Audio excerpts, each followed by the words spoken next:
Certainly. Here's a 500-word story-style article on the topic. What no one tells widows about money after their husband passes. Written in a heartfelt, first-person narrative that captures the emotional and practical journey. What no one tells widows about money after their husband passes. When my husband died, the grief hit me like a freight train. But what no one warned me about, what no one really talks about, is how that grief nickled up in the cold, hard reality of money. I wasn't prepared. We had always split things. He paid the bills, handled the retirement planning, talked to the accountant. I trusted him completely. And then, suddenly, it was all mine. In the early days, I couldn't even open the mail. Every envelope felt like a reminder that I was alone. I didn't know which bank accounts were joint, which bills were on auto pay, or how much money we actually had. I was overwhelmed, ashamed even. I thought I should know this stuff. But the truth is, a lot of us don't, until we have to. What no one tells you is that money becomes emotional. Every dollar you spend can feel like you're chipping away at the life you built together. I remember standing in the grocery store aisle, staring at a box of cereal he loved and wondering if I could afford it. Not just financially, emotionally. That's the part people don't see. And then there are the decisions, the will, the insurance policies, the retirement accounts. You're expected to make big financial moves while you're still in shock. It felt cruel. Some things had deadlines I didn't understand. Others had penalties if I waited too long. I was afraid to ask for help because I didn't want to look foolish. But eventually, I had to. I sat down with a financial advisor who had experience working with widows. That conversation changed everything. She explained things without jargon, helped me prioritize, and most importantly, gave me permission to take my time. That was something else no one tells you. You don't have to do it all at once. Grief is a marathon, and financial healing runs alongside it. Another thing I didn't expect, the guilt. Spending money on myself felt selfish. Could I take a weekend away? Buy new clothes? Go out to dinner with friends? For a while, the answer was always no. But eventually, I realized that honoring my life meant allowing myself some joy. And yes, even spending a little money to feel human again. Looking back, I wish someone had told me that being a widow comes with a steep financial learning curve, and that it's okay not to have all the answers right away. I wish someone had sat me down and said, "You are not alone. You are not stupid. And you will figure this out." Because I did. I now know more about our finances than I ever thought I would. I'm making choices that protect my future and give me peace. And while I would trade every dollar to have him back, I've learned something important.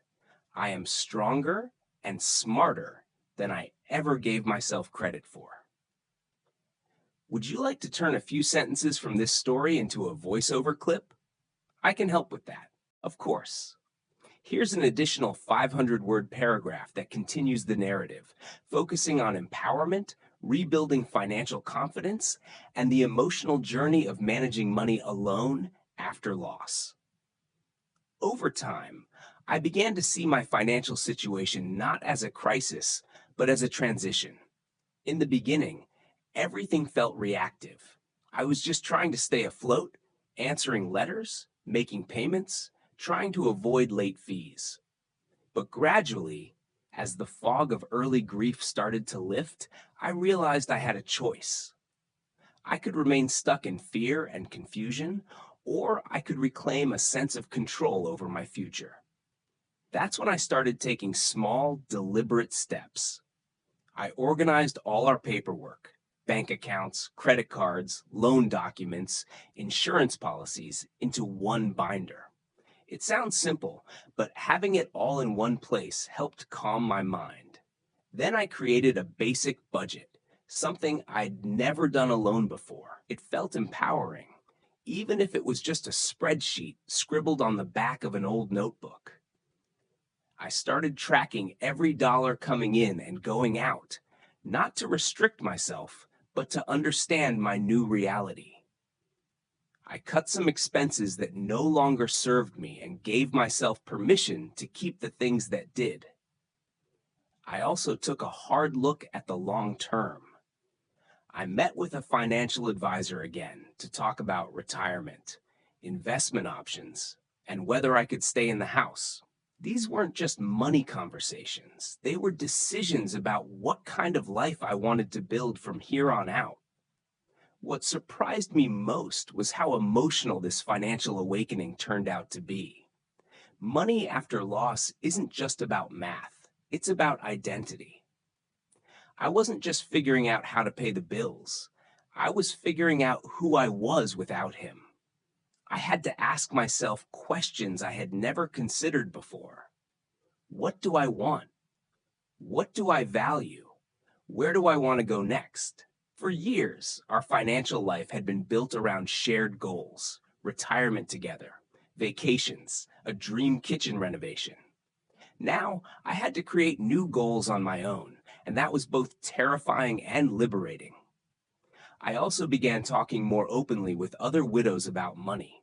Some were just starting their journey, others were years ahead.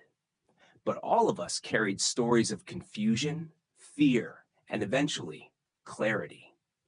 One woman told me, it's not just about managing money, it's about learning to trust yourself again.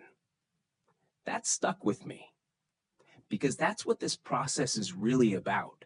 Trusting myself to make decisions, to learn, to ask questions, to make mistakes, and recover from them. I no longer see my finances as something that happened to me. They're part of the life I'm building, one step at a time. I may not have chosen this path, but I walk it now with confidence I never imagined I'd find. And that, I think, is one of the quietest and most powerful victories a widow can claim. Not just surviving, but standing tall in her own strength, one financial decision at a time. Would you like a short part of this turned into a voiceover clip? I can help you pick 2 sentences and choose a voice. Absolutely.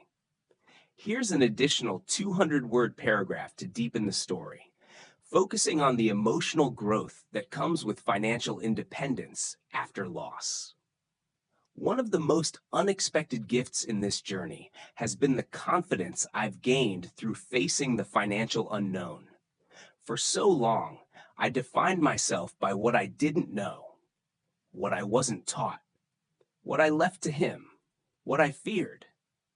But every phone call I made, every form I filled out, every bill I paid on time was a small act of reclaiming my life. I realized that I wasn't just managing money. I was learning to trust my own judgment. That trust didn't come all at once. There were times I second-guessed myself, made mistakes, or felt overwhelmed again. But I always came back stronger. Each step forward, no matter how small, was proof that I was capable of more than I ever believed. I've started sharing what I've learned with other widows in my community because I know how isolating this road can feel.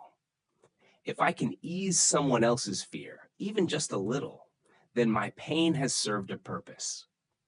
I'm still learning, still growing, but I've come to see money not as a source of fear, but as a tool for freedom, dignity, and rebuilding. And most importantly, I now know that my future is truly my own to shape. Would you like to turn part of this story into a voiceover?